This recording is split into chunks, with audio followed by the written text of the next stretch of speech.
911, what's your emergency? Everything! And everything it is. My God. Yeah. So what a fucking season. What a season. We, in response to popular demand, thought that we had to come back on to do one, I don't know, retrospective autopsy, final breakdown of season 8 now that the whole thing is out. And guys, it wasn't my favorite season. Okay, so I just want to say at the top, no one was rooting for this season more than me. No, literally. I was rooting for it so hard. I thought the opening disaster was one of the strongest we've seen in recent memory. I really loved the opening of this season. I was like cheering and laughing in delight at every turn. And then the first like a few episodes after that, they started to air, and we're like, oh, this kind of feels like kind of a return to form for the show. The Hot Shots stuff people were really mad at, like in the fandom at the time, and I wasn't against it. It was like a little random, but whatever, it worked for me. Yeah, and then we got Confessions, and we famously thought that was the best episode of all time because we were proven correct. That's true. That was exciting. It's surely leading to something, poignant and very momentous for our main characters. Surely they can't just leave them where they are in perpetuity. Well, so, and I think I've said this before, I was like not quite as obsessed with Confessions as everybody else, just because, my desires are so with the Eddie storylines to get more complex. And I felt like, I liked what we got in Confessions, but I felt that they could have gone even further with it. And I kind of hoped at the time, like, oh, maybe we'll like explore this deeper as the season goes on. No. Everyone clamoring for like the water and juice thing to come back. I see you. Everyone clamoring for it would have made sense, right? It would have been good confession. Storytelling to bring it back. But who needs that? Who needs good storytelling? Who needs anything to be followed up at any point? Who needs that? We have Cart Cop. We have Cart Cop, guys. We have Cop Card. We have Cart Cop. We have Building Collapse.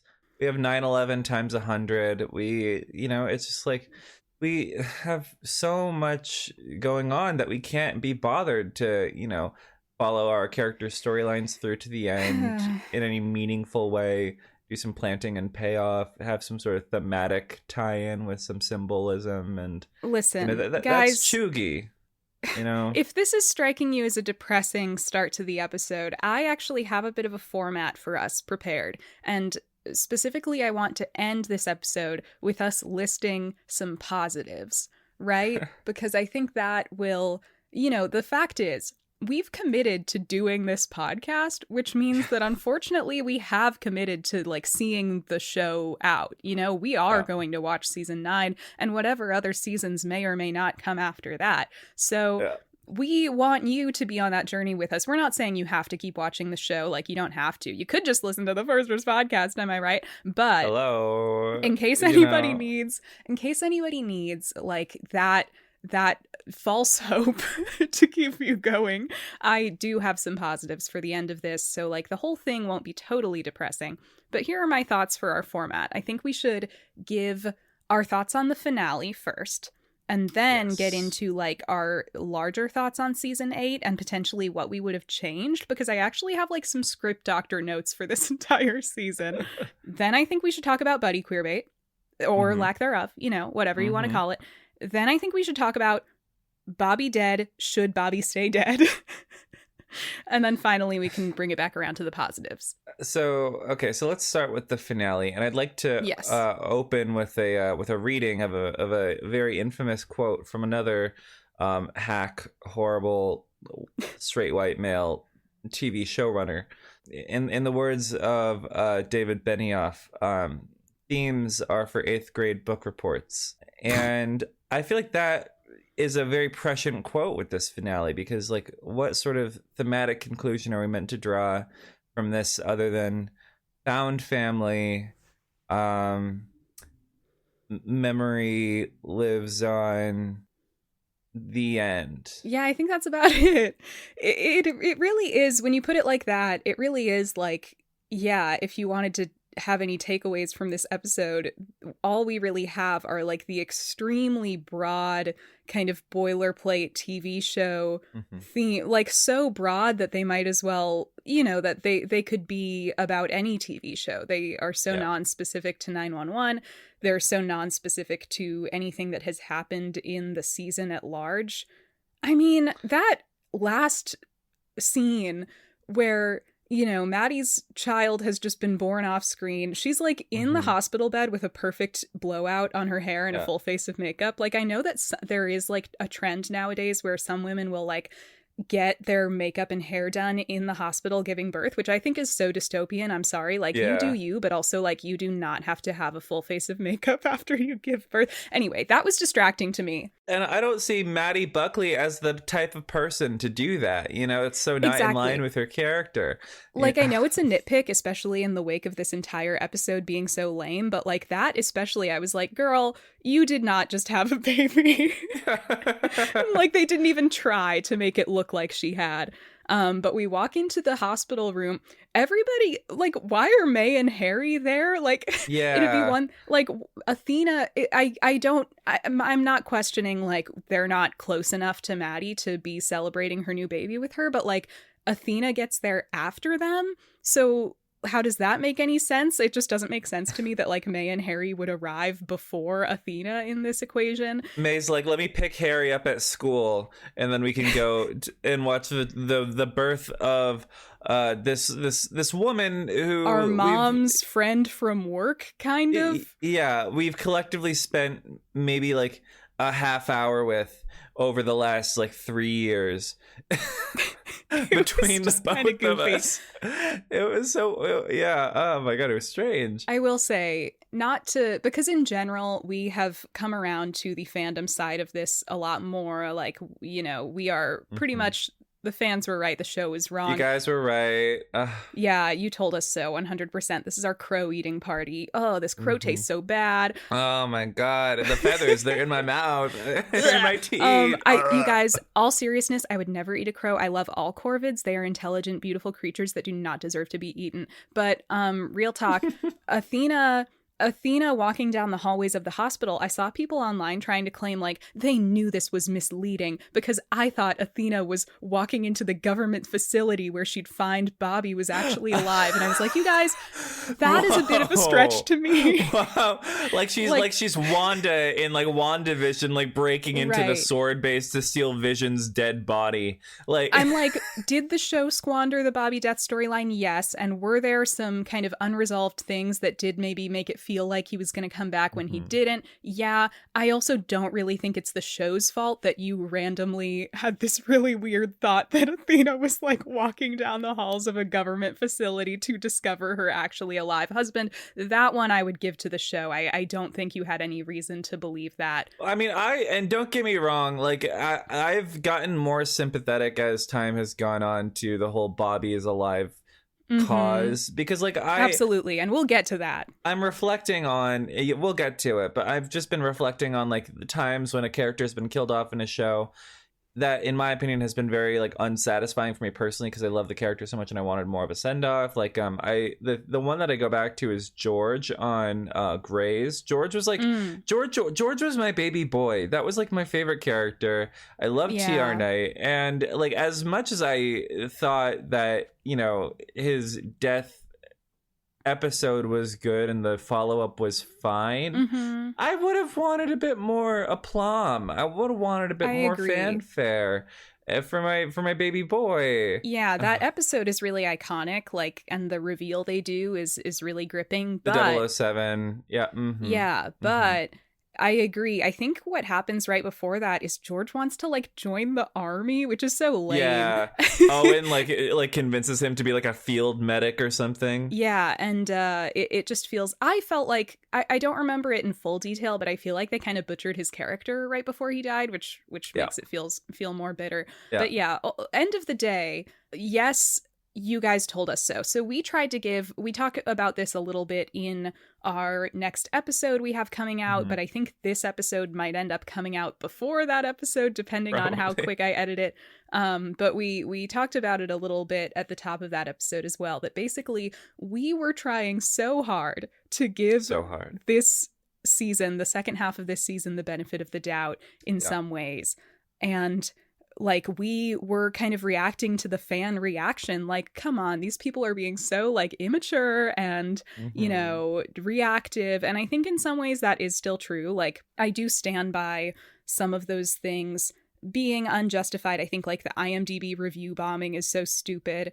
I think some people were displaying a real lack of like even a willingness to give the show any benefit of the doubt. Yeah. At the same time, the show totally did fuck it up. And in hindsight, I do think their handling of like the Bobby death thing and all these things was not very good. You know, we gave it a chance because we had literally just said we wanted the show to kill off Bobby. So it kind of felt like we have to put our money where our mouth is now. We kind of owed it to them because like we did, like, you know, that was our gambit, I guess. You know, the show said, oh, you wanted Bobby death, we'll give you Bobby death immediately. I don't feel any like sort of remorse for the stance that I took at that time because we were going off of the information that we had, right? We didn't know that the show was going to fumble it, even though everyone else seemed to have that sort of eye of prophecy.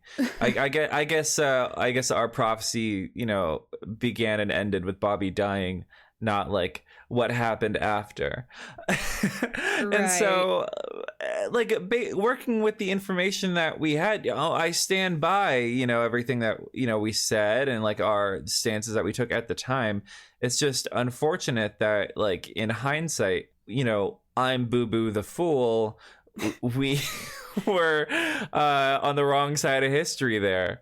So, you know, egg on our face, I guess. I do think, as much as I also stand by a lot of our reactions at the time, and also in hindsight, I do kind of think even the event of his death was mishandled. I would kind of agree now with some of the people who said, like, I didn't really take issue with the point in the season that they did it in. I think that was kind of a silly criticism. I thought people being like, why would they do it like 3 episodes before the finale? I actually thought that was kind of a perfect time to do it because it's not like smack in the middle of the season, but it gives you a few more episodes to deal with the aftermath. But my problem is kind of, I feel like this whole like Contagion storyline was the wrong thing to do. It felt so cartoonish for most of it, like with this like mad scientist villain, that it doesn't really have good impact. Like, and then he dies in such a kind of, I guess you could argue that there's something kind of like real and tragic about how it's like, oh, it's just this horrible thing and he just dies horribly and it's sad. I mean, sure, but that's not like a narrative ending, you know? No, like for a character like this, I think you need like the really heroic, like blaze of glory death. He saves like 200 people and it totally, you know, for his moral compass, it totally like rebalances the scales for him and he feels like he can die in peace. That's what I was kind of picturing. And I also didn't think when we said we wanted Bobby to die, I don't think we meant like immediately in season 8. I think we were thinking a little further down the line when it was even more clear that his storylines had run their course. And it felt like they were like setting it up or something, like, I don't know. Right. Well, that's also, there was someone in our comments at the time when I had mentioned maybe if they kill Bobby, they should kill Athena too. And we had somebody in the comments being like, no, like the good thing to do wouldn't be to like kill off like your most famous, like this black woman character. And I get that on some level. At the same time, I feel like if you're going to kill off, I don't know, I feel like a satisfying way to do it would be to kill off both of them in a blaze of glory. Just because, well, it's sad to imagine one of them being left without the other, right? Yeah. And that's kind of one of people's problems with this storyline is it's like, what, is Athena like going to date other people now? Like that would be weird.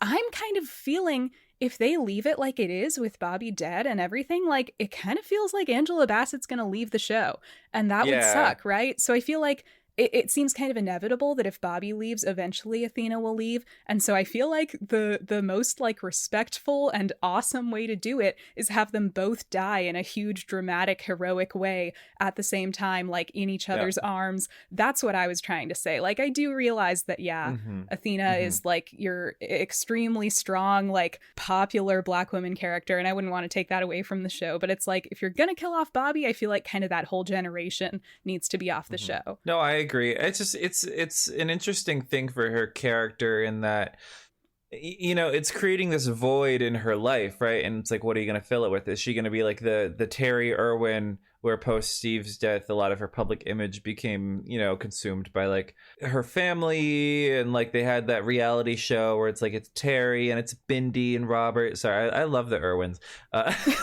Or is it going to be like, you know, she's going to just like be just this person where we got to see her grow with someone and heal and find love, and then she'll just have this hole in her life that she'll just carry around with her until she inevitably retires and like limps off the show like, wow, I found happiness and that evil scientist lady took it away from me. I'm gonna die alone and sad and bitter. Like, what do we take away from that? Which in real life, that is not how widowhood has to be clear. Yeah, no, definitely. But in a narrative sense, like, it's like, what are you gonna use to fill that void? Because that void can't remain. It feels like it would be difficult to have a satisfying conclusion for Athena now. And I was a little freaked out by the ending of this episode where we see Athena sell the house and like drive away.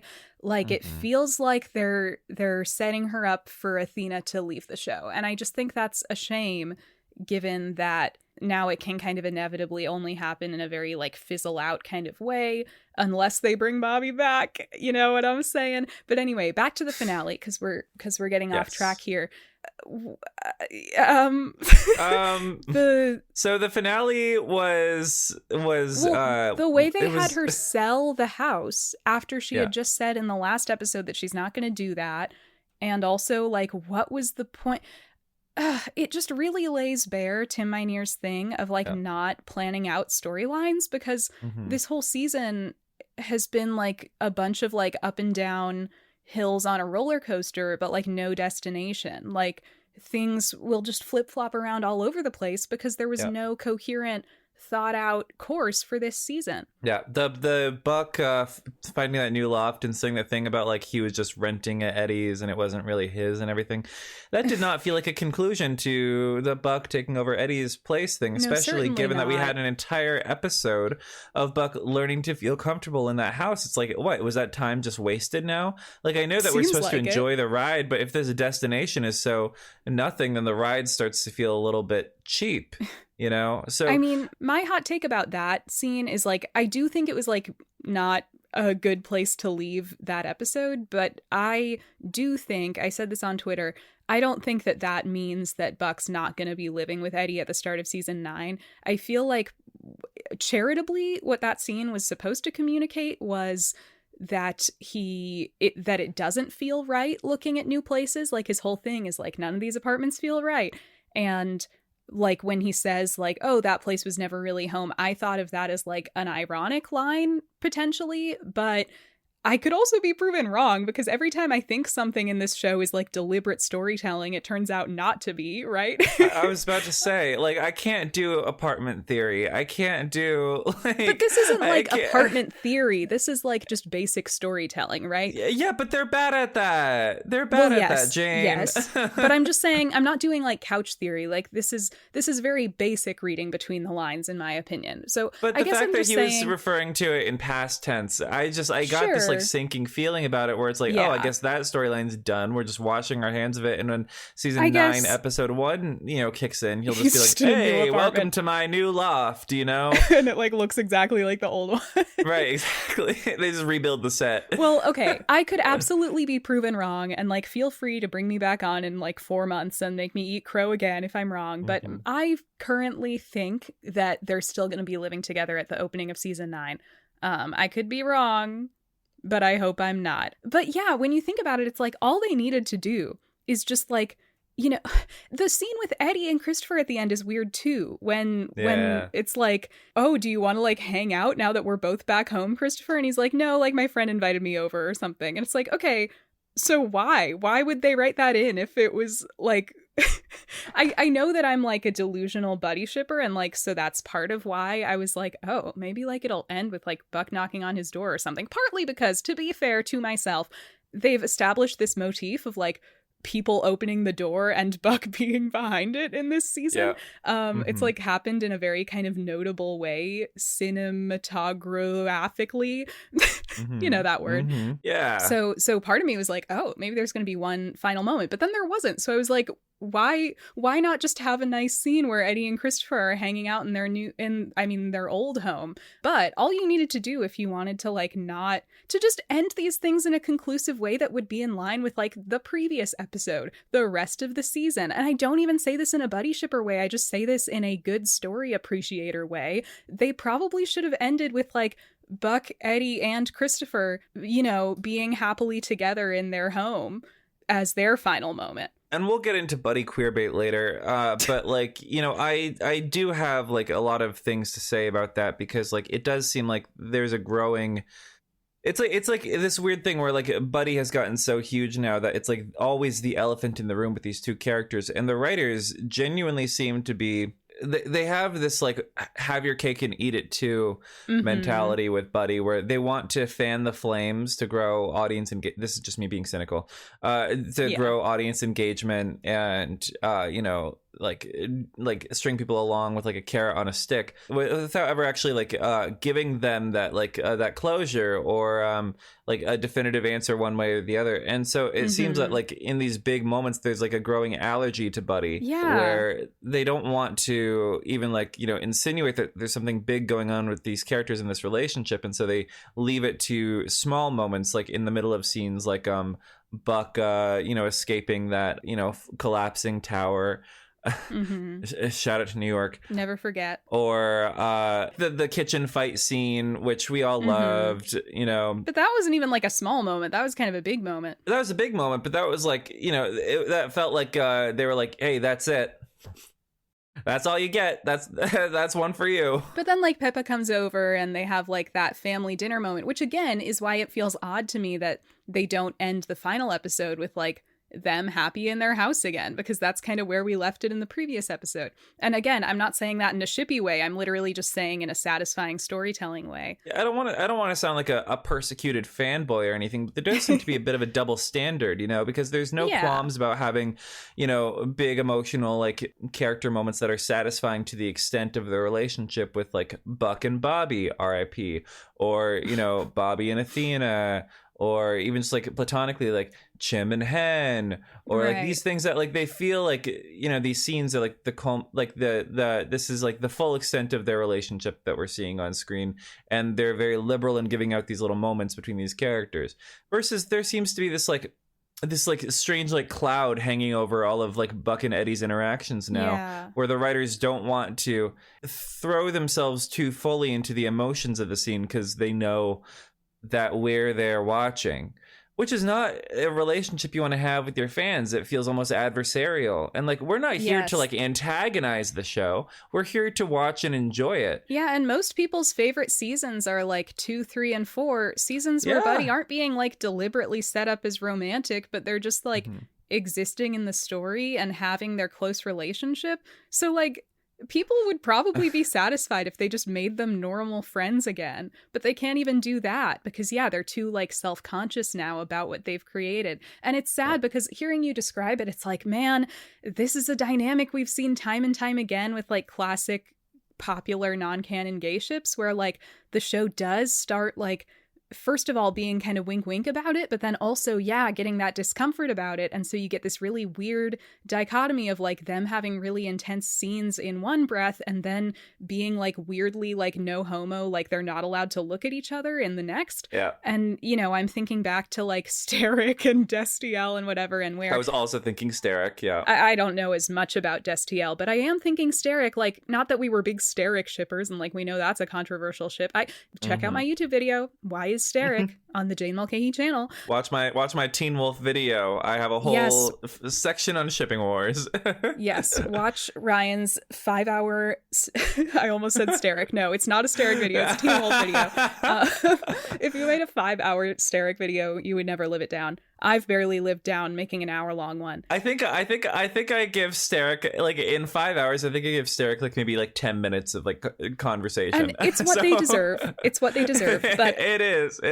Skyzik was superior. But I'm thinking about how, like, as a non-Sterrick shipper, I remember watching seasons like 3 and 4 of Teen Wolf and being like, well, I can feel that the writers are now like deliberately keeping them apart in scenes. Yeah. And it's actually making the story worse. Like, from a totally non-shipping perspective, it was just like fun to see them interact. Yeah, they had a great dynamic. Yeah, and now the writers are like afraid of putting them in the same room for too long. And it's kind of like making the show less fun. Like, we're not getting that fun dynamic anymore. Yeah, and so it's just a shame what's happening here, because like it's becoming abundantly clear to me. And I'm not closing on Buddie because, like you said, like, I mean, we are in it like for the long haul. Like this is like the sunk cost fallacy at work here. I feel like a normal person would just like not like the season or like what the show has become and stop watching and move on. But we are different. No, it could still get good. We've made it this far. We're $10,000 in the hole. We can't go home now. I'm understanding the Supernatural like viewers who like trudge through the sludge of like 9 seasons of bad TV to maybe one day see Destiel kiss, and then they didn't even kiss, and Cass went to super hell. I don't want Buddie to fall into that, but like that's where it really feels like it's heading, because like, you know, I thought we were getting developments with 8-11. I did too. You know what I mean? I did too. Like we finally had people like actively acknowledging like other characters too, like Maddie and Tommy, like being kind of like, you know, bewildered that they were being Buck bothered and bewildered that like Buck was seemingly like in complete denial about his feelings for Eddie, which are apparently now canonically very clear to everyone around them. And they did give him the Freudian slip moment of like, I don't have to sleep with everyone I have feelings for. Yeah. I feel like that's almost like the part of that episode that goes the least acknowledged, of like, he essentially said he has feelings for Eddie and we just never revisited it. So I released my weird little like depression manifesto video recently that was honestly truly just like a personal project of mine, like just a little personal essay I wrote a while back and thought like, this is kind of interesting. I should make it a video now that more people are feeling kind of baited by the show. And I've gotten some backlash in the comments, partly from people who are like really mad at me using the word queerbait in the title, because yes, it is kind of arguable whether it's queerbait or not, because the show has canon queer characters and like Buck is bisexual, although they haven't said the word on the show. So I still feel like Right. I guess I think it's a nuanced conversation, and like I'm totally willing to have that conversation. To be clear, I was almost kind of just using queerbait in the title as like a shorthand just to like describe the type of fan and creator relationship that's going on right now on 911. Like I wasn't really trying to give it like the loaded moral weight that some people ascribe to the word queerbaiting. Like I get that it's nuanced, and it was just like a tiny little 7-minute like stream of consciousness video. This is the tough thing about putting stuff out to like a big YouTube audience, is like you just can't account for like every perspective in the world. But the other type of backlash I got was I genuinely got a couple comments from people being like, 8-11 was meant to shut Buddie down. Like when, you know, you guys are just being stupid and obtuse, because when Maddie says like, you know, would it be so crazy? And, you know, Buck says, I'm, you know, whatever, except that I'm not in love with Eddie. Like that was supposed to shut you down. It's like, well, they're doing kind of a bad job of it. If they're that doing was a bad their intention. job. Like, I know I'm torn between thinking like, do I sound like a delusional shipper or not? But like, I feel like I try and maintain a somewhat like objective, you know, I try to kind of take myself out of it and see it as like a first time viewer or whatever. I don't think it's fair to say that like shippers are just being, that this is like a John Locke conspiracy situation. Like if they truly were trying to shut it down, that was like the stupidest way they could have done it. And the fact that they kept bringing it up in more and more explicit ways in this season was like, I'm not saying I get that like the usage of the word queer baiting is controversial in this case, I guess, but like they've been buddy baiting, you know, and I don't think that's a disputable fact. Can I offer? No, I do agree. They've definitely been buddy baiting, but can I offer a counter perspective to the, you know, queer bait naysayers, which Sure. is, you know, first of all, you didn't release this in a vacuum. You released this at a time when we were getting major like queer media publications writing about how there's a possibility that this is queer bait. You know, we saw that Pink News article. I saw a Screen Rant article of all things. I normally don't read Screen Rant, but like this one was like weirdly like personal. It was like a personal essay posted on Screen Rant of all places. And at the same time, like I don't think, and this is someone who's I'm speaking on this as someone who's like talked about queer bait before on YouTube and everything, and has like done a lot of like, you know, research into the topic. I don't think characters have to be straight in order to qualify as queer bait. I really don't, because there is a truth to the idea that a character is, you know, queer, whether they're in a relationship with this person or not. But queer baiting isn't about a character being queer in isolation, at least most of the time. As a marketing tactic, it's almost always about being queer in relation to another specific individual. Or like more generally, it's the mechanism of queer baiting is stringing along a queer audience, right? Yes. And I think exactly, you know, regardless of sort of the literal, like what they've been doing is stringing along an audience who wants this particular relationship to happen. And I'm not like, again, I'm willing to have the conversation. I'm not like 100% it's queer baiting in the traditional morally bad sense, but like, again, it's kind of just the easiest way to describe the very clear like pattern of showrunner behavior we're seeing here and have seen before. And there's not really another concise word to describe it with. Well, that's honestly a lot of like that's a lot of grace to give these showrunners, because I think they know exactly what they're doing. You know, with this sort of thing. Like I understand why people would be uneasy, because obviously you don't have, in order to be queer in real life, you don't have to be queer in relation to another person. You just are. That's just who you are. Well, and also just like as far as the show, like some buddy shippers do have a tendency to like erase, like for example, the black lesbians on the show in favor of their white gay boy ship. And so to be clear, I did not at all intend in my video to like brush aside like the Hen and Karen thing. It's just like we're talking about a non-canon ship that has, you know, I think there are like racist and non-racist and lesbophobic and non-lesbophobic reasons that Buddie has like is more popular than Henren. I think like yes, lesbians and especially like black women lesbians on TV tend to not get the same type of audience as like a white or mostly white gay ship would get. On the other hand, I think it's also true that like non-canon ships tend to be more popular because there's the will they won't they element.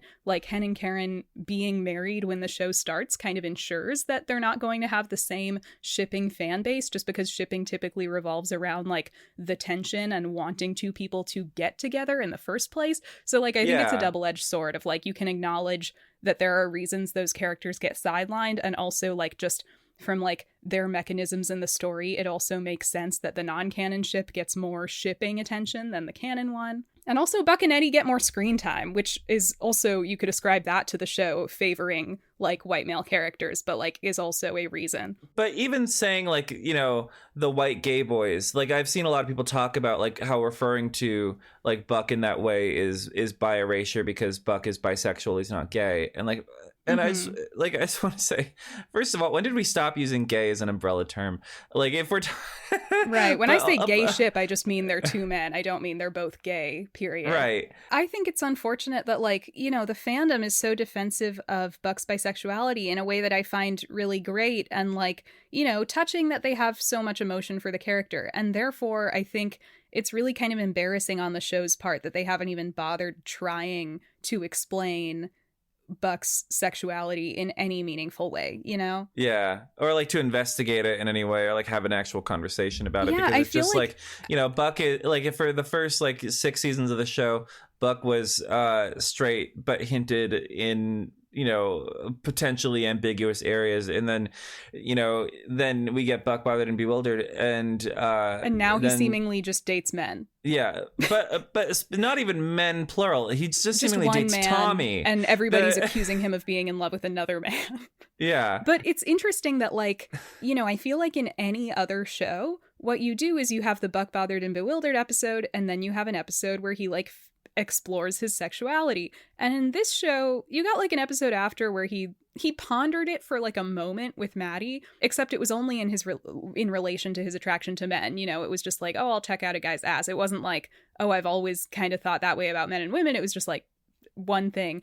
And then most of it was just his conflict over whether or not to tell Eddie, which, again, could mean nothing. Could mean nothing. but like, there's been no, like, you haven't gotten that episode that most shows would do where it's like, oh, like, let me figure out more about myself. Or like when he broke up with Tommy, it felt like this perfect opportunity. He has that line about, like, I don't know which pool to jump back into. And instead of anybody saying, like, it's okay to have both pools, and that could be a leading to his bisexual realization, he just decides by the end, like, I guess I've got to be single forever. It's like, wait.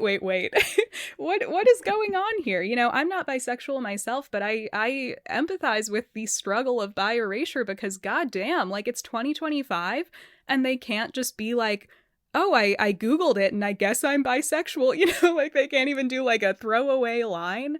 It's just kind of embarrassing. You can't have like a Riley from Degrassi moment of like a how to not be bisexual like moment of like searching on Google. And I was pleading for this. I was pleading for this like in the episode with Justin, the bonus episode that we did, where I said like I want Buck to go out and party. I want him to be reckless and like be kind of like this, like have this like messy sort of like queer awakening like within reason. I don't listen. I don't expect Buck to like go to like a Tina orgy on Fire Island and wake up pregnant with 3 different men's kids. There is a conversation about like there's also a stereotype of bisexual people as like particularly promiscuous, but then at the same time it's like, well, Buck has the stereotype of being particularly promiscuous. But it's also like I kind of want to push back on that stereotype because I do think it is harmful, but I also because I do think it does inspire violence in certain situations, and it is just a negative stereotype overall. But also, promiscuity. If coming from like a sex positive perspective, I don't think promiscuity is something that should be looked down upon, especially in regards to like a character's journey of like sexual awakening.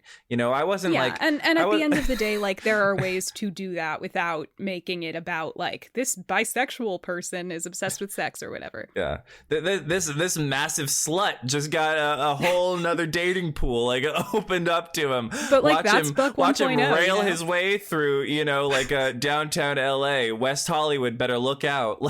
Okay, like don't threaten me with a good time. This sounds like a great Buck storyline. It does. I feel like in doing this, we've accidentally like switched around the format, but that's okay.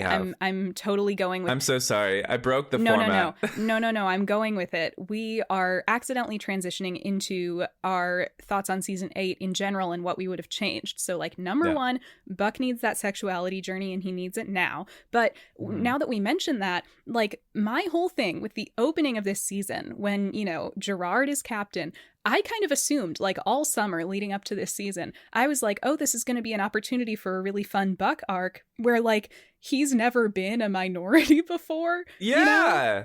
And, like, I thought kind of the funny but also real thing with Buck at the beginning of this season would be like, wow, like, I've never been oppressed before. This sucks. Yeah, because that would have like added some perspective to him or something, All we know about Captain Gerard is that he's like a racist, sexist, homophobic bigot. And I kind of thought that would be like, now we've never seen Buck under him as captain. I thought like, oh, this'll be like a Buck thing and maybe it'll tie back to his sexuality. And of course it'll affect Hen and Chimney too, who have dealt with this before and now are being dragged back into this scenario. But no, Gerard, they kind of like whitewash Gerard's bigotry and instead just make him like an annoying mean guy, but they sort of like take out the bigoted part of it. He's become this like incompetent, mean old man character without any of like the tooth of like what he had before, which made him a compelling villain. Because you have this incredibly like a diverse cast, both like ethnically in terms of like sexuality, and it made a lot of like an interesting dynamic of like the show makes a point to be diverse and progressive in its messaging, and then to have a villain that is very much against that in a very sort of Hollywood kind of way. Then you just declaw him and he's just like a grumpy old guy. You know, he could have been like Mr. Seymour from down the street, or, you know, that mean lady that like, you know, very demandingly orders salmon. She knows who she is. Like it could have been anyone. I think it's like one of the first things in the season that pretends this whole thing of like the show becoming more cartoonish and less grounded. It's like, God forbid he have like real life flaws that are actually serious. No, now he's just like a cartoon angry old man, you know?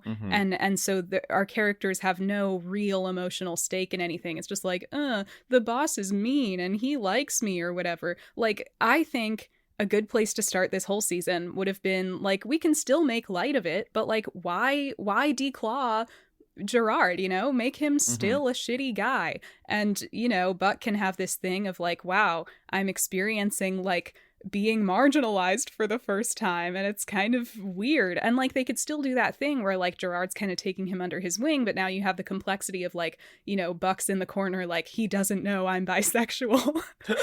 Nobody knows I'm bisexual. Of course we don't. You haven't even said the word. Like... Literally, you don't even know you're bisexual. But my first note, other than that, for the season was that moment where Buck like gets really mad and like pushes Gerard and like he hits his head. I think I've said this before. I wanted Buck to accidentally kill Gerard in this moment.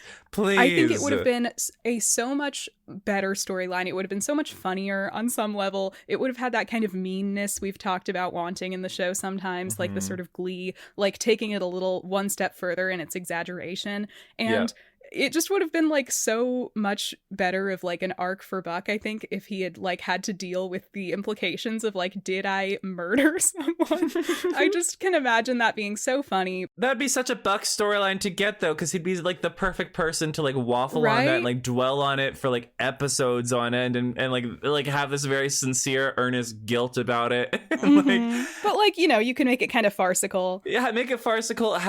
Keep the dance party. Like keep the dance party. Like Gerard's fucking dead. Gerard's fucking dead, and we will piss on his grave and inform all of his relatives that he was an evil prick, you know? Right? And also, then if Gerard dies, we don't really have to cope with the messiness of like, oh, he's still a bigot in 2025, you know? Like, we could have just ended it there, and it's like, he was a bigot and we don't really have to deal with that because he's dead. Versus in the show, he stays alive and he like keeps coming back, and we have to just kind of awkwardly be like, oh, it's Gerard, the racist guy from season 2, except we're just like pretending that doesn't exist anymore. It's such a weird like thing to bring back too, especially in this like defanged way, because like, you know, how many times do you think Gerard voted for Trump? You know, like where was Gerard on January 6th? Like 70 because he did a bunch of fraudulent ballots, probably. Right, exactly. Like this is like you know, Q's greatest soldier in the LAFD is here in the 118 firehouse, and you're gonna have like the culmination of his, you know, bigotry. This guy was like spreading like Obama is a Muslim conspiracy theories in like 2008. Right, he was demanding the birth certificates. Right. My other note for the beginning of the season is that I just was so frustrated at how fast they wrapped up the Gerard and the like city councilwoman who was after Hen storylines. I thought that was so lame. I mean, that was lame, but honestly, I'm not mad that they wrapped up the city councilwoman storyline, because I thought that shit was lame and sucked from the beginning. It was kind of a lame storyline to begin with, but I think, you know, they left us with these big cliffhangers at the end of season 7, like, oh no, Gerard's the new captain, and, you know, Councilwoman Ortiz is like after Hen's family. I agree that was lame, but I think like if they're gonna make those their big cliffhangers, like commit. All of season 8A should have been them trying to get out from these situations, you know, Hen's family continually being threatened by this thing, the 118 continually having Gerard as captain. I don't get why within just that first 3-episode arc all of this had to be wrapped up, and it was wrapped up in such a rushed, stupid way. Like, do you remember? It's like a Disney Channel original movie where they have Gerard show up with the hidden camera and then play it in court. It's literally like, it literally is so Disney Channel. It's like not realistic. It's not like realistic. People get mad when you try and say things should be realistic on 911. I get that it's not usually a realistic show, but the character drama used to be grounded. You know, the 911 calls weren't, but it was grounded. It did used to be grounded. It used to feel like a real world that you were in, you know, because you could understand like where you are with these people. Now it's like we have supervillains popping up left and right because the writers have run out of like interesting character drama for a bulk of these people. It's the thing we talked about last time. What I used to always think about this show was like, yes, the 911 stuff was crazy and big, but the character stuff was actually grounded and relatable. Now, neither are grounded and relatable. Yeah, it did feel like they got cold feet, you know, when they were actually like doing the planning for this season, where it's like we set up these like things and we're like, wait, do we actually like this direction we're going in? And so they like, you know, pushed out of it. And it's like, what are you doing? That's not how you plan a show. And so it all goes back to Tim Minear being a bad writer. And what's odd is that it doesn't feel like they wrapped up those storylines because they had some other great idea they wanted to do instead, right? It's like, no, they wrapped up those storylines super quickly so that they could like have Bobby fuck around with Brad from Hot Shots for the remainder of this half season. You know, it was like, what was all that for? Like I said, I didn't like hate the Hot Shots stuff the way some people did as it was happening. But in hindsight, it is like, okay, so we like wrapped up our season 7 cliffhangers super fast just so we could have all this kind of like not super interesting. I hesitate to say filler on a show like 911, but that's kind of what it is. Like, it didn't really meaningfully impact the story in any way. Yeah. It's like I don't know. The analogy I'm like thinking is like, you know, your friends invite you to go get drinks at a bar after work, and you go for like 20 minutes, and then you say, you know what, I really want to just have a night in. So then you go home and you have, you know, the same night that you've had at your place 1,000 nights. And, you know, that night at the bar, maybe you weren't feeling it. Maybe you didn't like the bar that much. Maybe you didn't really feel like going out, but you retreated to like the comfort and safety of your like house or apartment or whatever, because that felt more, you know, agreeable in that moment when you're not actually putting yourself out there in any sort of meaningful way. And that's fine to do in your personal life, but in like a narrative, when you're, you know, actually like trying to push the story forward, it just makes it feel very stagnant. It's like they were retreating back to like the comfort of like the status quo. And yeah, exactly. It was frustrating. It was frustrating as a viewer because like we're 8 seasons in at this point. If you don't have a plan for where you're going, people are going to fall off and they're going to get bored and they're going to give up on the show, and your viewership is going to dwindle. That there's more of like a conversation to be had about queerbaiting with like how much they're leaning into Ryan and Oliver doing the promo for the show now and doing the promo together. Like it definitely is bordering on Steric on the boat. They've continued to do it after the season aired. Like they dropped a big interview after the season aired, like going back and talking about buddy scenes. It's like, you guys, have a little self-respect. It's like, this is all they have now. This is all they have. We used to have Angie Bassett and Jennifer Love Hewitt going on like Jimmy Fallon to talk about like their work on the show. We used to have, you know, like full cast interviews, and like, you know, there was a real energy behind the show. And now the only thing that's energizing people is, you know, Ryan and Oliver. Will those two giant firefighters kiss? And the answer, unfortunately, is probably not, because it's the one remaining will they won't they on the show. We talked about this before, I believe, so I won't spend too much time on it now, but like it's just becoming so egregious. And so this is where the queerbaiting aspect really comes into full frame, and this is why I think it's an appropriate use of the term, is because they don't have anything else left to market the show other than big disasters. You know, the premise of the show has pretty much played out, and so the only thing they have left is this will they won't they with these two guys that they seem like, you know, hostile to the idea of actually engaging in good faith, but they're still using and stringing us along to promote the show. It's very I don't want to like be like, you know, too dramatic about it, but it's a little insulting as someone who, you know, makes a conceited effort to like watch the show and enjoy the show. Like in good faith too. In good faith, to give them the benefit of the doubt. And they're just like, hey, you, faggot, over here, you know, watch our show. Yeah, they'll like pss, pss, pss, and then we get close and then they like spray us in the face with a spray bottle. Yeah, exactly. It's like we're in an abusive relationship with this show because it doesn't know what else to do with itself. Oh my god. It's the same trap. I promised myself that I wouldn't fall into this trap with another show after like, you know, right. like we all promised like ourselves being a teenager, watching like Teen Wolf and Supernatural and all these shows. And then here we are again as, you know, tax-paying adult people, you know, like getting like right back down into the same hole. And listen, fanfic is great, fandom is great, but it only goes so far. Fanon is not enough, as we once famously said. Fanon is not enough. I genuinely think part of what's so weird about it, I'm sorry we're just going right back to the Buddie queerbait conversation, but I feel like what's so weird about it is that I genuinely think they could increase viewership if they just went for it. And like that doesn't have to be the end, right? Then you keep developing and you keep, you know, people would be interested. But they seem to think that like the second they go for it, like all the tension will be broken and people will like lose interest, which I think is totally not true. I think people are genuinely losing interest now because they continue to be jerked around, right? Yeah. So like I still have faith that it could happen, and I don't think it's just because I'm a delusional shipper. That's part of it, but I think it's because I genuinely, you know, as a viewer, I see like no other place they could go that would feel satisfying. So I've always thought like if they want to take the show in a direction that feels natural at all, like they're gonna have to go there eventually, especially with all the cans of worms they've opened in season 8. Like there's really no going back now. So I have faith it will happen, but like if I could speak directly to the people in charge of this show, I would tell them like, you can just do it. And like that won't be the end. That will encourage people to start watching and be curious about what happens next.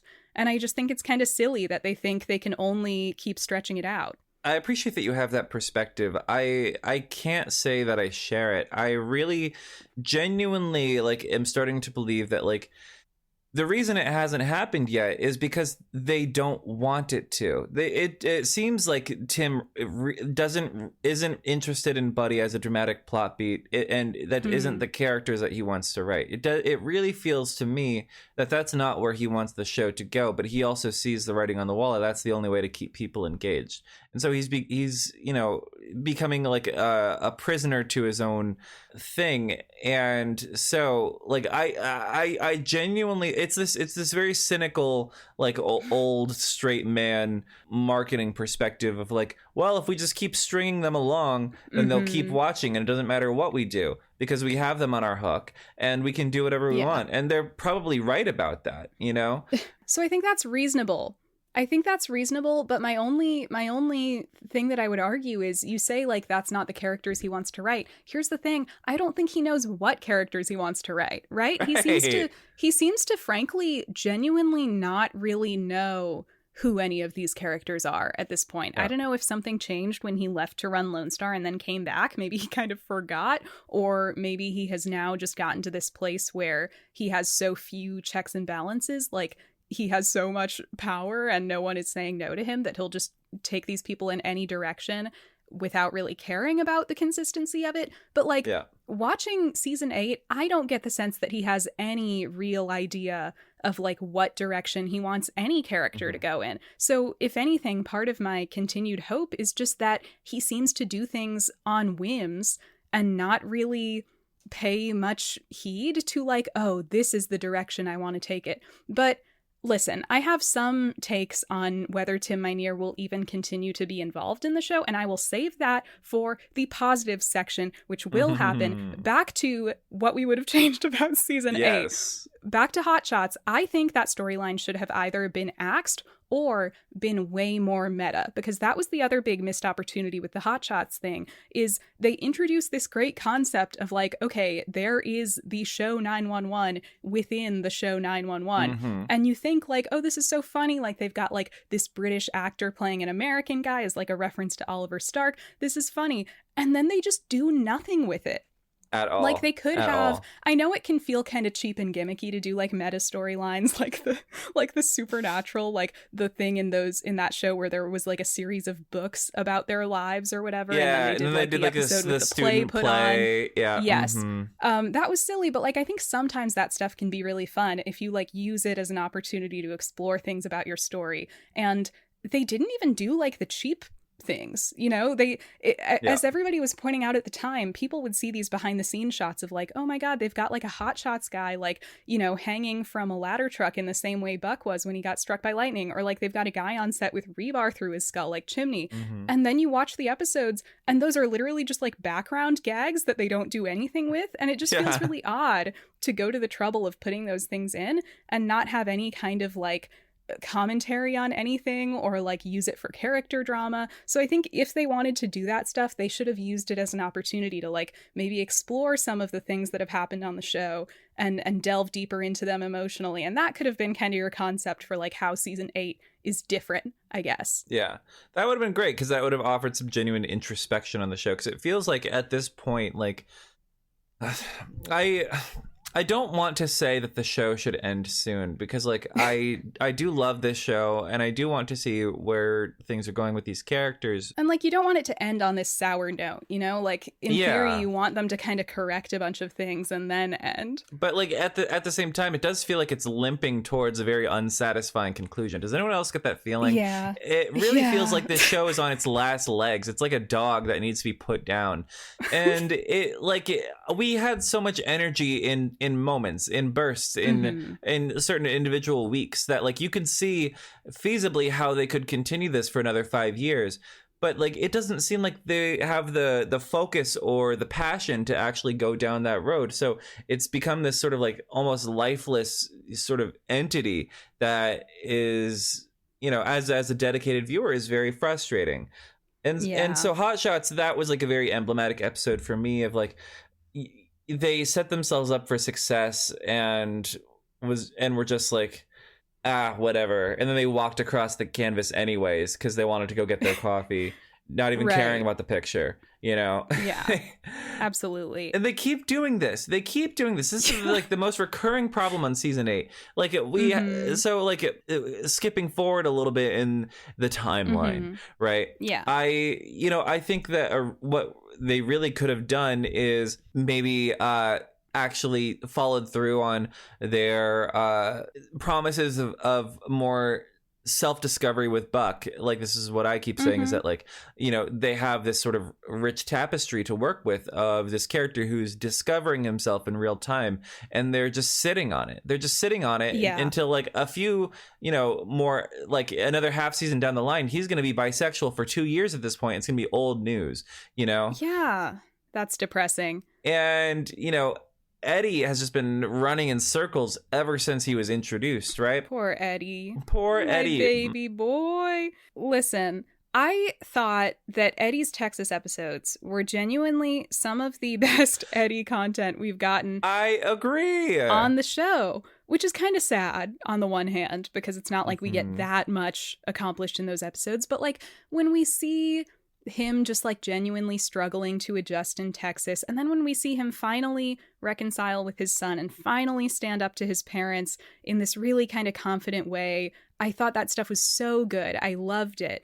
And then he's just like gone for the next like 3 episodes, and it's like, okay, well, I guess the show doesn't give a fuck. Like, it felt like somebody else, I mean, and this is true, like the nature of TV writers' rooms, it was like somebody else was writing those 2 episodes, and then we like got back to LA, and it's like nobody writing those episodes cared about what was happening in the Texas episodes. And Eddie, you know, we don't even get like what we'd been getting in the previous episodes of like Buck and Eddie on FaceTime or something.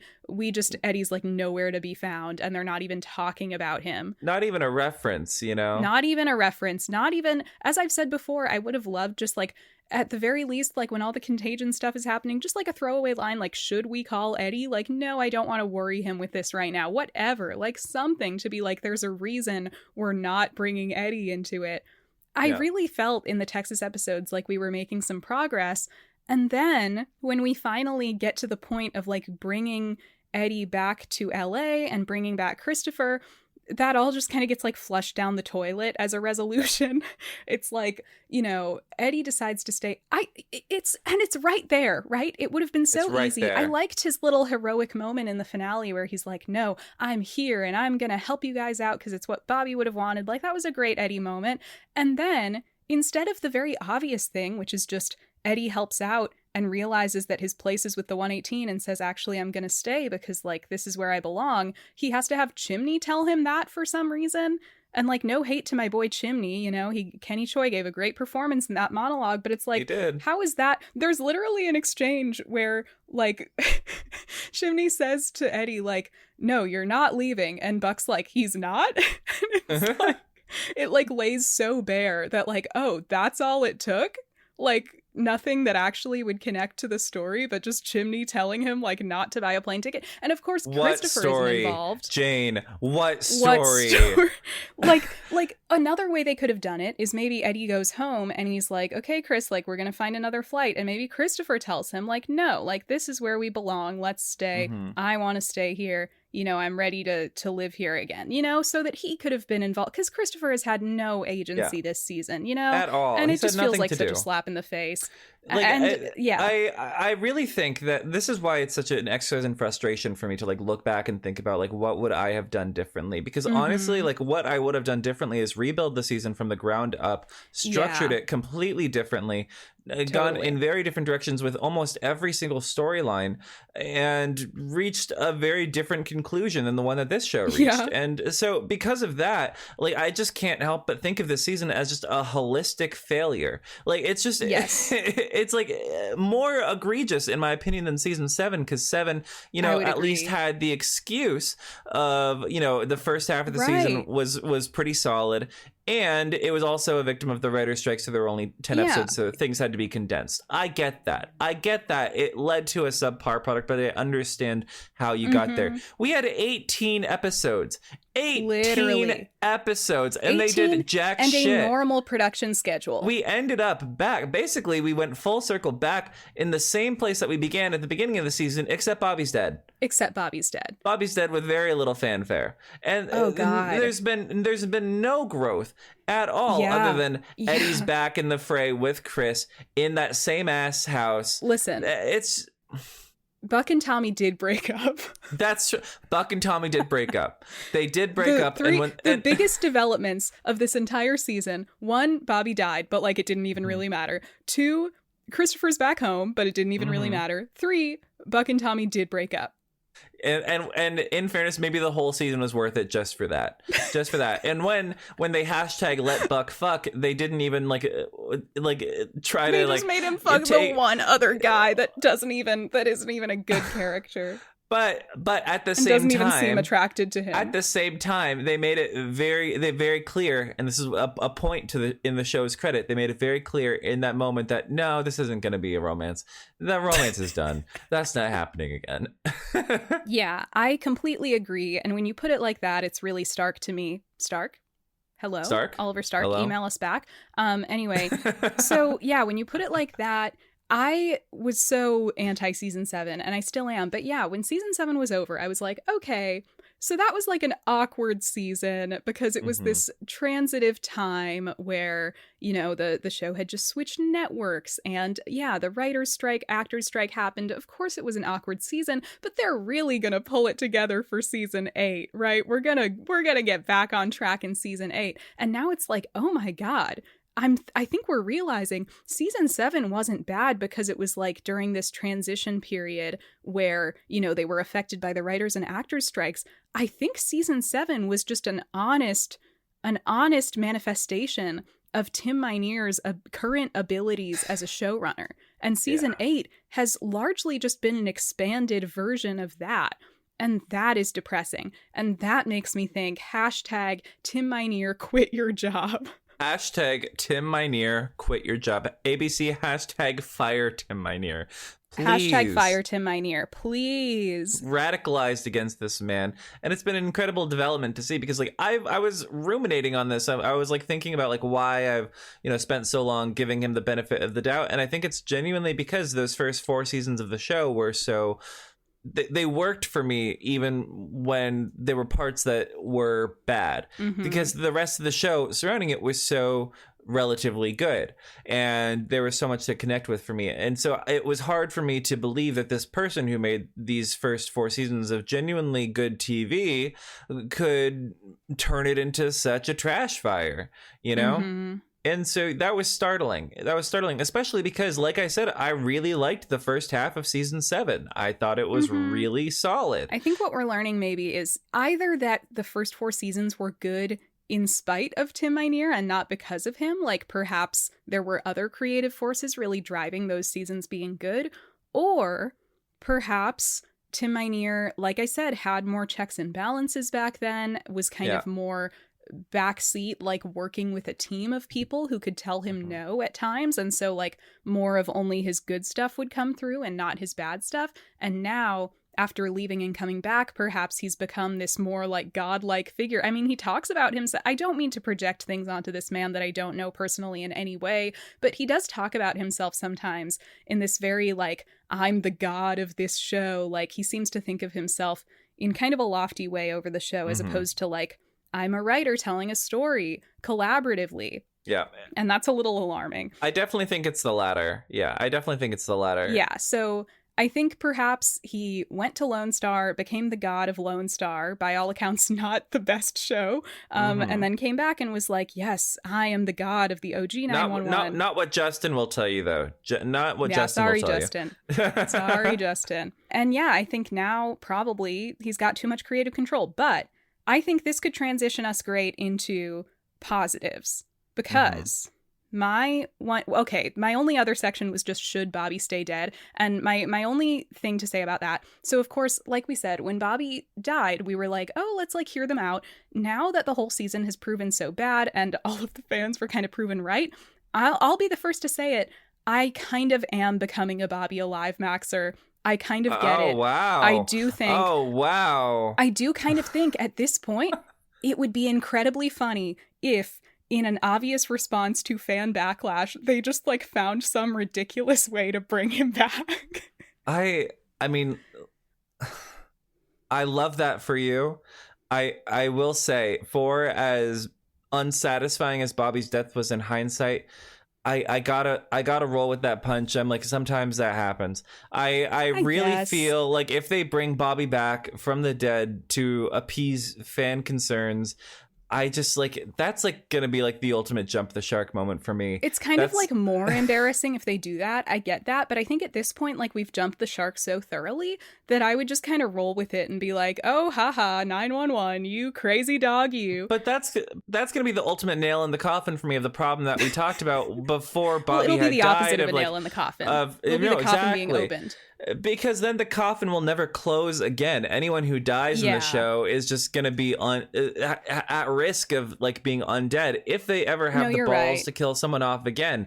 And so that's going to kill any sort of tension for any storyline for me going forward. I think I'm just in a really like mixed up mindset about it right now, because I was like, you heard me, like after episode 15, I was starting to get really depressed about like, man, they're totally not going to kill Bobby off for real, and this show will just never have stakes again, And so hearing that, I'm like, yeah, you're right. Like, it would totally ruin the stakes again. But I almost feel like I said, I almost feel like they've jumped the shark so thoroughly now that like it already feels to me like the show still has no real stakes despite killing off Bobby. And so now I'm almost wishing it would just lean into being off the rails and unrealistic, as opposed to this like husk of its former self that's like so... Like, I don't know, I guess both options aren't very good to me, and I almost just would rather have Bobby back and, like, be back to the sort of fun, nice thing that the show used to be, as opposed to, like, I would have been okay with Bobby dying, but they didn't do it in the way I wanted, and they didn't do it at the point that I would have wanted, and unfortunately, so I'm in two minds about it. I don't think I would be totally satisfied if they brought him back either, but I don't think I'll be satisfied with him staying dead, really. So it's like a lose-lose for me. It could be like Roseanne or like one of those 90s shows where like they do like the fake out where like an entire season was a dream. I don't know. Ooh, yeah, they should do that for real. That's my ultimate suggestion to Tim Minear. Just make the previous season somebody's coma dream. Wait, Bobby never woke up from his coma at the end of season 7, and everything from the end of season 7 to now has been a coma dream. Oh my god, I'm thinking about all of the possibilities, and like I don't like, they're all making me feel so like emotionally gross, and so like, no, yeah, it all sucks so much ass. I'm just like, I'm thinking to myself, like, do I even like this show anymore? Like, do I hate form, this show? Like, really. Honestly, I would love it if going forward, if they did something kind of bold, and I don't mean killing Bobby bold, I mean like, I don't even really know what I'm asking for, but like something in the opening of season 9 to show us that they're not just going to continue this kind of tired, annoying cycle of the last 2 seasons. Something to be like, we're back in an interesting way. That would be kind of what I need to hook me back in. Like, as we've said, we're gonna watch it no matter what. Unfortunately, we're hooked. I would need like kind of something fresh and exciting, not in the Tim Minear, like trying to throw things at you to like annoy you into watching the show, but like something truly a little fresh would help me out. And now on to the positives. What a great transition. Positive number 1, listen, there's nowhere to go but up. Our expectations have never been lower. So therefore, if the show is even a little good in season 9, we will be so pleasantly surprised. Even if it's like just totally average, we'll be like, wow, we are so back. Yeah. We are here in rock bottom, going like, we can't understand your storylines. Like, and I feel like this can become like, the little foundation that we can use to like, try and claw ourselves, back up to bikini bottom. This can be, this could be our little moment, of coming back. Remember how bad season 5 of Glee was? And then, if I were to watch season 6 now as an adult, I probably would find it kind of cringe and bad. But watching it as like a 14-year-old at the time, I was like, wow, the show is like kind of mean and funny and like about like losers again, and like the new characters are actually kind of compelling again. Like, we are so back, So, we could get to that point at least. And I genuinely think that we like maybe could. I think I don't necessarily believe in like the old adage of like, once you hit rock bottom, there's nowhere to go but up, because like there is always a possibility you could always just stay where you are and then die.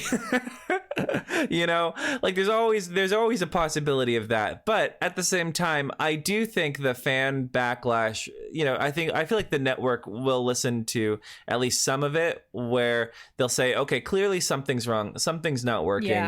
There's been a small media frenzy about certain aspects of the show. Yes. Okay, so what are we going to do to course correct? And as long as they have that mindset of we're going to course correct, that means they'll at least do something differently. Exactly. I do have a little hope about that, and that is another point on my positive list, which is bullying works. Bullying works. It works just a little bit. At the end of the day, no matter what, fans and the general audience alike seem to be loudly rejecting Bobby's death and kind of the Buddie queerbaiting, honestly. And, I'm not saying that means that the show is totally going to bow to fans, nor should it. I don't think shows should be too absorbed in what fans think. But at the end of the day, it's like the fans are their audience. That is who they're trying to cater to. And if everybody's mad, that is a bad sign, right? So I have a little faith that maybe the network will think like, okay, like you said, like something's not working. We've got to switch up something. And like I said, if that could just be a little thing at the beginning of season 9 being like, we're doing something different, you know, from the last 2 seasons. I would appreciate that. And so I think, like, make your voices heard. Like, I think I say this in our next episode as well, but like, don't like send anybody death threats or anything. But like, you know, if you were unsatisfied with the season, like, say that on Twitter or Facebook or whatever. Like, say, like, man, I would be much more likely to tune into season 9 if they did XXX, you know? So I think at the end of the day, hopefully, like, if they could listen to fans a little bit, not bow to their every whim, but just be like, okay, people are not happy with what's been going on. Let's shake it up a little bit. I have some positives. I think my biggest like positive takeaway is that in isolation, I really liked individual episodes of the season. There were genuinely there were individual episodes that I thought were genuinely really good, compelling TV. There were quite a few of them, in fact, which is what makes the overall poor quality of the season so frustrating. But at the same time, it will be kind of nice to be able to go back to those individual episodes and say, oh, you know what? I can make my own little meta with this and have fun with that. You know, I also think that we did get some good development on some fronts with some of the characters. Like I enjoyed the formalization of Mara's adoption, even if that whole storyline, like everything else with Hen and Karen, cut to that happening. Even with everything else with Hen and Karen happened in the background, right? Yeah. If any characters got really sidelined in this season, I think Hen is one of them, and that is really unfortunate. I did think like sort of like the character dialogue and like the scenes of people just hanging out, I thought was nice in sort of a return to form sense of it did feel like, you know, we got our little found family back, and, you know, it wasn't just like misery or, you know, people getting frustrated with each other or people being separate from each other to a point. I think, like I said, I think Eddie got some of his best moments this season. And I also think that Athena got a lot to work with this season. Yeah. That was, you know, for the most part, pretty agreeable on my end, right? So I enjoyed this season from her character's perspective. Again, to a point. I liked that dog. That was a cute dog. The dog was cute, except Oliver Stark said that the dog was like just treat motivated and not that smart or whatever, because he's evil. That's every okay. No, that's every dog. I know. It was such a rude thing to say about just a normal ass dog. But that's every dog. You're gonna say a dog is treat motivated and not that smart. That's every dog. Everyone. No, every. He didn't every say that fucking, like verbatim. Every fucking dog owner thinks that their dog is like the smartest dog in the world. And it's like, yeah, for a dog. Say it to Oliver Stark's face, okay? I'm just the messenger. It's a dog. Speaking of Oliver Stark, my other positive is, and this may sound delusional to all of you, but, you know, I'm keeping hope alive. So while the crazy Rylover press tour may have just been flagrant queerbait, it also could be hype for Buddie Cannon Season 9. Buddie Cannon Season 9, yes! Because that's kind of, and this is another reason some of the comments on my recent video were annoying me, is like, I didn't get into this in the video because it was largely based on an essay I wrote like 3 months ago, but the other necessary context is that right before the finale came out, suddenly Oliver Stark and Ryan Guzman were doing all these like extremely shippy interviews where it's like they did a BuzzFeed thirst tweet interview, and they did these interviews they did the Entertainment Tonight spilling the ET, and they specifically addressed Buddie. They did these interviews like talking about Buddie scenes. You know, Oliver Stark goes on a podcast and calls the kitchen scene from season 3 super gay. And it's like, yeah, they have the freedom to do that, but you kind of have to acknowledge that if the network is sending them on a tour like that, it feels like they're building hype for something. And cynically, we could say it was queerbait, but hopefully and delusionally, we could say Buddie Cannon Season 9. Come on. I feel like I'm too close to this right now. I'm too close to the finale. I'm too close to the season. I feel like in a month's time, you know, when we're, you know, in the thick of things with Pride Month, will I be there for Buddie Cannon Season 9? Abso-fucking-lutely. I will be right there for it. But right now, I do feel like I'm like still in this zone of like I just need to process. I need to like decompress and like sort of recalibrate. Wow, it's like we've switched places. I know. It's like we've switched places because earlier in the season I was really too close to it and I was too emotionally invested and I was so upset about it. And you were like, I don't know, I'm just like watching the show for what it is and I'm really enjoying it. And now it's like I feel like I compartmentalized the finale like pretty immediately after it happened. I think I managed to manage my expectations. Like going into it, I was like, okay, I would love it if Buddie Cannon happened, and also I've been disappointed a lot this season, so let me just go in, like, kind of guarding, with my guard up, like, let me not let it hit me too hard. And so after the finale, I was just like, you know what, fuck it, we ball, Buddie Cannon season 9, and I still kind of feel like that. It's also, like, I've been, like, really busy lately, I've gotten into other projects and whatever, so I feel like I'm just like, you know what, we run this podcast, we're not gonna stop watching the show, so I'm just gonna try and be positive and, like, take whatever enjoyment from it I can. So I'll keep hope alive for both of us, as you have often done for me. Thank you. I appreciate that. Yeah, no, that entire like last like 5 minutes of the show of the finale, I was like looking at the clock on my wall. I was like, okay. Yeah, same. There's 5 minutes left. It could still happen. There's 4 minutes left. It could still happen. There was like 1 minute left, and I was like, okay, Buddie Cannon in the final 30 seconds. As Athena's walking down the hall, and like they got to like the part of like Maddie giving birth. I'm like, that's just not happening. Fuck. I will say, I was pretty disappointed. I like swapped a shift at work so that I could have that night off, and then I was like, really, like I took off work for this. I was supposed to be like in my editing mode, but I stopped. Yeah, you weren't gonna watch live. But then I decided, you know what, Buddie Cannon could happen. We might have to go live after. I'm just gonna watch it as it airs, and I put on my little clown hat and my little clown makeup. We all did. And I sat down in front of the mirror and I said, "Fuck it, we ball," and then we got steamrolled. We got steamrolled. But listen, guys, I have one final positive, and I feel like I've been hinting at it throughout the episode. Listen, there is another 911 spinoff coming out. It is called 911 Nashville. We're not going to watch that garbage. I might watch like the first episode just to confirm to myself that it's garbage, but I'm not watching it after that. It has the vibes to me of like 911 for the Trump, for the Trump crowd. Because all the casting announcements have been like white lady with blonde hair, white man with blonde hair, white lady with blonde hair.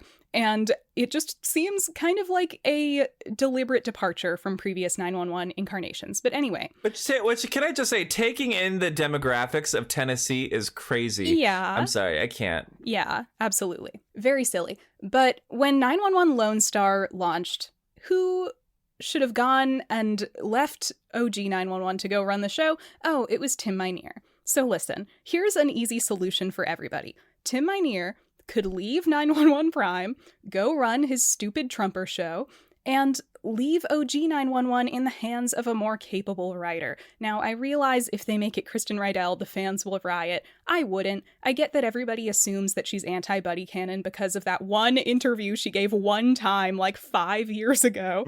But, you know, with the current landscape of things, maybe she's changed her mind. And on the other hand, maybe it won't be Kristen Rydell, you know? Maybe it'll be some other writer, like, you know, our bestie... Juan Carlos. Our bestie Juan, or our bestie Andrew Myers, you know, who knows? It could be anyone. And at this point, I would take anyone. So maybe they'll just finally give up and let Oliver Stark run the show, as he is the biggest Buddy Maxer of us all. And that's all I can offer. Here's the gambit with that. We say we'll take anyone, and then like real life Gerard comes in, swoops in and takes over the show and says, okay. Okay, so let's be more specific, because we have our powers of prophecy and, you know, Caucasian voodoo, as it's been called by some people in the past. Let's be specific. We want one of our Buddy Maxer writers / just one of our good writers on the show who has been around on the show for several seasons to take over. Or, you know, they could just leave it in our hands. You know, we have some qualifications. Yeah. You've like written plays, and I've written screenplays. We can make it work. I feel like we'd probably be like, we'd have good ideas. Yeah, we'd have good ideas. Come on. Yeah. We would have killed Bobby off, but we would have done it way better than the show did it, you guys. Give us the reins. We'll just write whatever, and we'll look at the producers and say, make this. And they'll go, make this. And they'll be like, sir, this is 40 minutes of Buddie fucking nasty in the kitchen. It's what the people want. And you'll be like, yeah, did I stutter? Yeah. Well, at the end of the day, that's the final positive I can leave you with is like, really, if I could give my advice directly to the network, I would say #fire Tim Minear, let him go fuck around in Nashville, and bring on one of our more qualified writers. Qualified that's probably insulting. Tim Minear's been on TV for a long time, but you know what I mean. Like, bring on one of our more capable writers to run the show. Is capable even more insulting? Just like because he's been on TV. Well, it's more accurate in my mind. It is more accurate, 100%. It's extremely accurate, and that's what's so devastating about it for him. I'm sure Tim Minear is capable of something, but running 911 Prime is not it at the moment. You know, it's funny because I try to maintain some air of like professionalism on this show because at the end of the day, we would love to be able to like bring real people from the show onto the podcast if it ever got big enough. We have dream guests. We have a list. Yeah, we have a list. So I try not to be like outwardly like, this show sucks, fire Tim Minear. But at this point, it's like, it's what everybody's saying. And like, I'm not gonna lie just because I want to like bring Oliver Stark on the podcast. Hell, it seems like all the actors want them to fire Tim Minear. You know, everybody was upset when they killed off Bobby. Yeah, you have like a Kenny. No one was more upset than Kenny Choi, and like the actors have a tremendous amount of pressure on them to represent this show in its flop era, and they end up taking, as we've seen time and again, actors end up taking like the brunt of the blame when really the blame falls on the showrunner, falls on the writers, falls on the people who failed to structure and like write the show in a way that was like compelling and provided I guess a respectable amount of like payoff for you know, these storylines that they set up. And you know, I understand the frustration of people like Kenny, of like Ryan on Instagram, like going around like liking those posts. Like I understand you know why they're doing this, because like if I was in their shoes, I wouldn't, you know, I probably would feel very frustrated as well. It's unfortunate. I feel worst for the cast and the crew. They're kind of like the string quartet on the sinking Titanic, you know? Yeah, it's not 100%. Their fault that the ship is going down. They're just employees, and they're doing their darndest to play us out as we all drown. Yeah. We should be blaming the guy who built this ship. Yeah, it's ultimately it's their jobs and their livelihoods on the line here if the ship sinks. And that's a good note to end it with as well. Like, don't go after the actors. There are some people doing that. And it's like, even when actors go and do like these sort of baity press tours, like that's not always really their choice as much. I mean, I'm sure there's a conversation to be had, but like, you know, if anyone's to blame for like buddy baiting, I do not think it's the actors involved as much as it is. You know, I think Oliver Stark did punctuate a lot of his press appearances in the last couple weeks with like, I always say, I just work here, you know, like I don't write the show. And I feel like that was sort of his way of warning people that it might not go the way they want.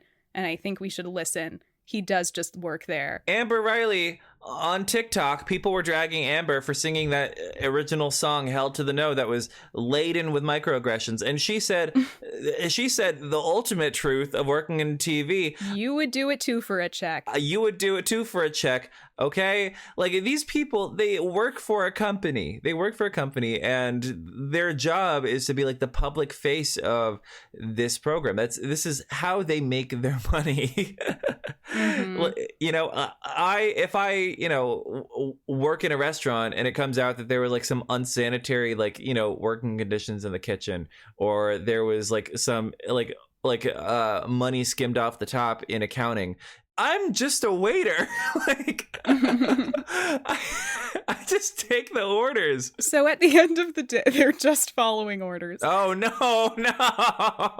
At the end of the day, you know, I tried to leave you with some positives. I hope other people are maybe feeling the way I'm feeling, where like, maybe we can remove some of our emotional investment a little and be like, okay, because I've been disappointed a lot by this season, I'm not going to go into the next one like putting my entire life and happiness on the line for it. I'm just going to remove myself a little and be prepared to be pleasantly surprised if it happens, and be prepared to be disappointed if that happens too. But I'm just going to approach it almost intellectually, like, oh, a sinking ship. Let's study it. And in the meantime, you have this podcast where we will be, recapping the show's golden age. So think about that. And check out our Patreon that we launched. You can hear us talk about the movie The Boy Next Door, which is in some ways more fun than probably hearing us talk depressingly about the depressing state of 911 season 8. If anyone complains about how doom and gloom we were this episode, just remember you asked for this. You did ask for this. This is my popular demand. I added the positives, okay? I want you guys to stay hopeful. I tried to make it not completely depressing. I think it'll be okay. Sadness. All right. Well, with that, yes, on the Patreon, we are doing new bonus episodes every month. So stay tuned for that. Stay tuned for more episodes of the First Risk Podcast. And remember, if you're a member of the Patreon, if you are on the $8 tier and up, you're able to suggest topics. And we've only gotten a couple suggestions so far. And I know there are more people in those tiers. So remember, we're trying to get in all our suggestions by the 31st. So send in, there's a little group chat on there that you'll have access to if you're in those tiers. So please send us some topic suggestions if you have them. Thank you for listening to us just complain, whine, whinge. Drop your grievances in the comments, guys. Yeah, this can be a communal experience. This is going to be like a bonding thing. We'll heal together. Yeah, this is group therapy. We'll be in community with each other, supporting each other through this the long summer. We're all sitting in the Glee Club show choir room right now, and we're all holding hands.